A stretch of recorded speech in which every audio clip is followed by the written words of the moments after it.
Welcome back to Ghost Pirate Entertainment. I'm your host, Kanan Becker, and today we talk about Last Night in Soho.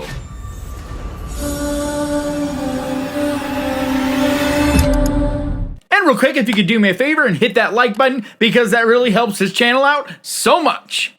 Alright, so I just got back from seeing the film Last Night in Soho. It's the new Edgar Wright movie, and it dropped just a couple weeks ago. I had planned on seeing it right away, and just one thing led to another. I wasn't able to. I ended up going to see Antlers and doing a review of that instead, but I still plan to go check it out and see it in theaters. I wasn't necessarily planning on doing a review, to be honest, because from the advertising and promotions I had seen, I wasn't even sure if this was a horror movie or even really a thriller. I mean, maybe a borderline thriller.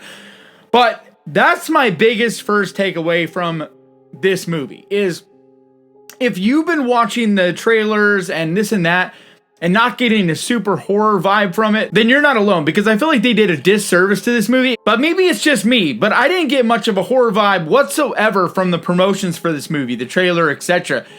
And then I went and saw it, and man, I gotta tell you, this is a horror movie. It's very much a little ghost story done really well. What did you see?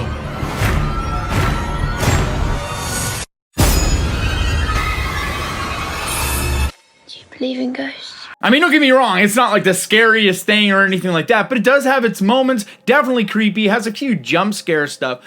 But just in general, I definitely consider this a horror movie. So to get to the meat of the bones of what this movie's about, it's basically about this girl whose dream it is to go to Paris and design clothes.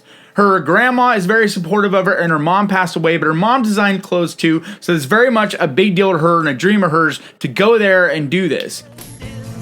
If I could live any place and any time, I'd live here, in London, in the 60s. But when she gets to Paris, it's not exactly what she was hoping it would be. Things don't go exactly as planned. She ends up moving into this little place and starts seeing some stuff, experiencing some stuff, and little by little, a ghost story unfolds. So Thomasin McKenzie plays the girl who's going to Paris to design clothes. And then Anya Taylor-Joy, she plays this girl that she basically sees the ghost of or visions of. But I don't want to go any further with that because I don't want to ruin anything. And this movie definitely has some spoilers and some interesting twists and turns and things that are really a lot of fun, especially if you don't know them going in. It has a really great twist towards the end that I thought was a lot of fun. Just in general, it is a well-paced, fun, enjoyable, entertaining movie. It's funny though, because from the trailer, another thing I picked up on is that this movie is going to be like a downer and kind of depressing and deal with all of that, and it really isn't. If for a little while it kind of feels like it might go that direction, but I promise you by the end, it's really just entertaining and a lot of fun. Yes, it deals with some serious stuff, but it does it in a way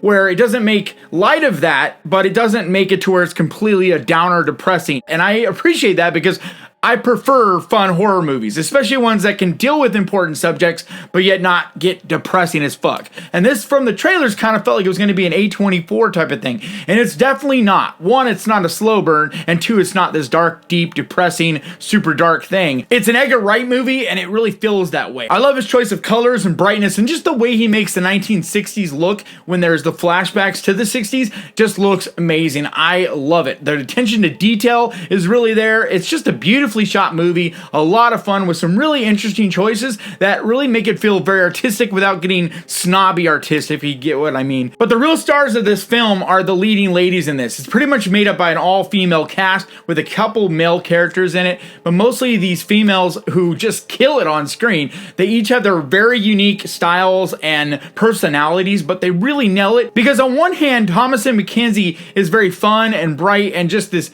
full of life type of character. And then on the other hand, Anya Taylor-Joy plays this sexy, sultry starlet who is just absolutely mesmerizing. Both of them are just killing it. And you are? Sandy.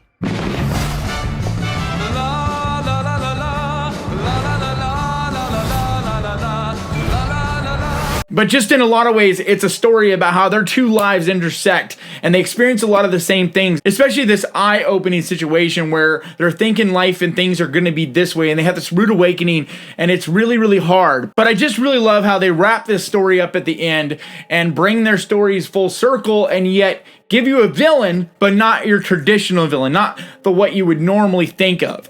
I just really enjoyed this movie, and if you're hesitant to go see it because you think it's going to be like the things I talked about, I definitely think you should give it a shot. Because it really is a beautiful movie to see on the big screen, so well produced, so well shot, directed, like everything. It's just a great movie in general, and I'm telling you, if you're looking for something to go see this weekend and you have yet to see Last Night in Soho, get out there and check it out because it really is a great movie.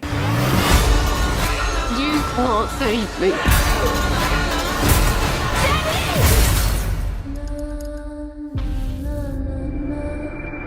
Alright guys, that's going to do it for me today. Please leave your comments down below. Let me know if you've seen it and what you thought of it. Also, if you could do me a favor, hit that subscribe button and ding that little bell because that is the best way to keep track of this channel when I post videos like this. And I try to post videos like this about 2 times every week. I also want to give a massive, huge thank you to my patrons because you guys, your support seriously means so much to me. And if you would like to find out more about becoming a patron, the link is down in the description. And like always, thank you so much for watching. Please crush that like button. And remember guys, horror can be fun. I'll see you guys next time.